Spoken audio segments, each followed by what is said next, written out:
Just staying in this spirit of allowance. I allow whatever comes to me to come to me with grace and ease. Maybe that can be a mantra that you're working with if you chose number 1. Let's go back to the reading. Once you master the skill of non-judgment, you open to the power of curiosity. We just talked about that. Unencumbered by the burdens of yesterday's fear. And as you look ahead into the potential of the future, yes, you still need to be brave. Right now, you are facing a critical moment in time with an opportunity to meet your fate, a choice point where you expand your influence and your capacity for abundance, love, and purposeful action. Now is the moment to leap into it, whether it be a heart connection, a call to creativity, or a new identity in your work or other area of life, with all your heart and soul. Your success is surely written in the stars. In order to bring your destiny to fruition, you must jump into an adventure with both feet and do your part. So yeah, this is going to be hard work ahead for a lot of us. We're having to rebuild and bring our communities together and bring ourselves and community in a whole new way. And so this card is asking you, this is saying it's time. There are fated events. There are destinies. This full moon in Aries is new beginnings. Aries is all about, it's a cardinal. So it's about initiation. It's about beginning something new. So if you've chosen the first oracle deck, which is the Shaman's Dream, it's inviting you in to explore what is calling to you. What is calling to your heart? How do you want to show up in the world right now? With all this has changed, who will you be now? You may have looked and behaved and acted and played the part of someone else up until now. But now with Scorpio, it's like the masks are coming off. Who are you underneath? Who are you really in the face of change?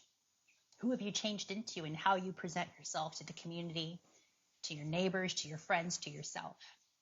There's so much potential here.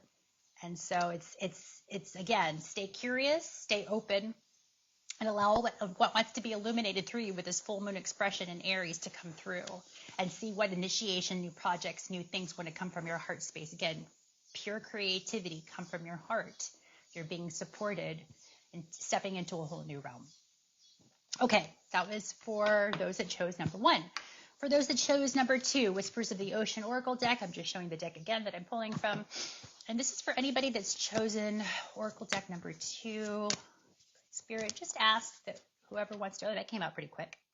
Okay. The card is number 31, 4 again. Okay, here we are. This is all foundational stuff. Mutually beneficial venture. There is an extraordinary connection at the forefront of your life at this moment. Utilize this relationship to benefit everyone concerned. And you see here, this looks like the clownfish.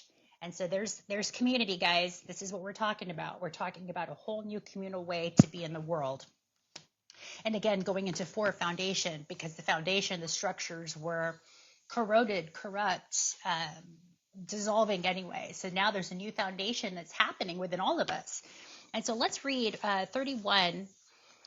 Deepen your awareness of a relationship, which may be a romantic love, a friendship, or a business association.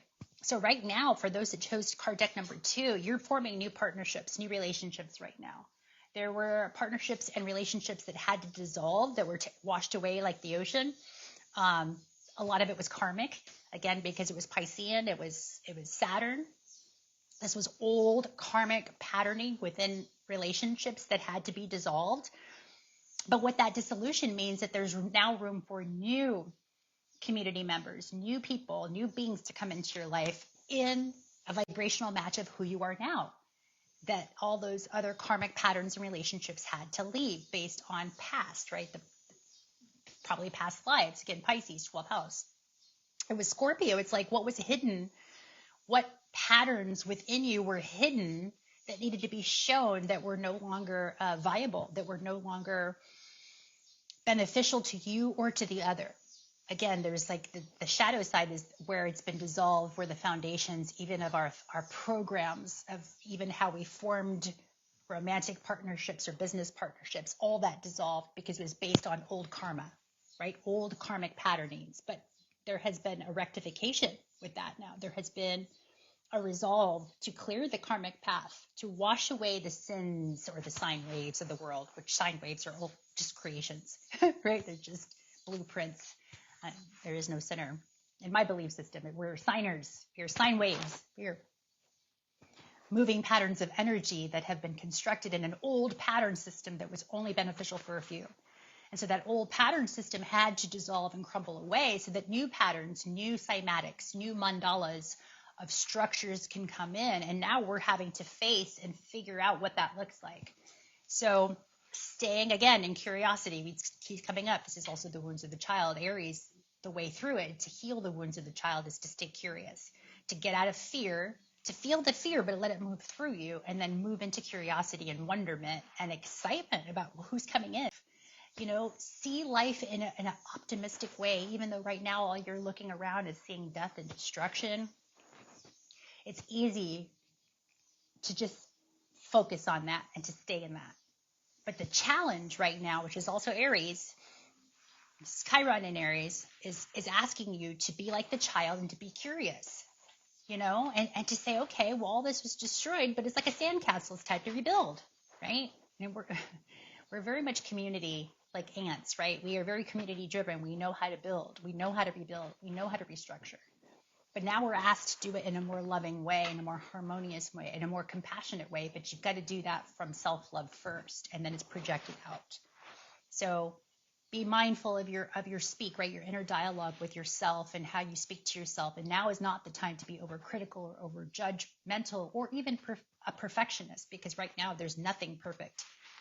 And yet it's all divine perfection. This is the divine dichotomy with Jupiter and Gemini, right? The duality that's expanded. We're really seeing polarity, but that both is necessary. The light and the dark work together. This is very yin and yang. But we have a choice point.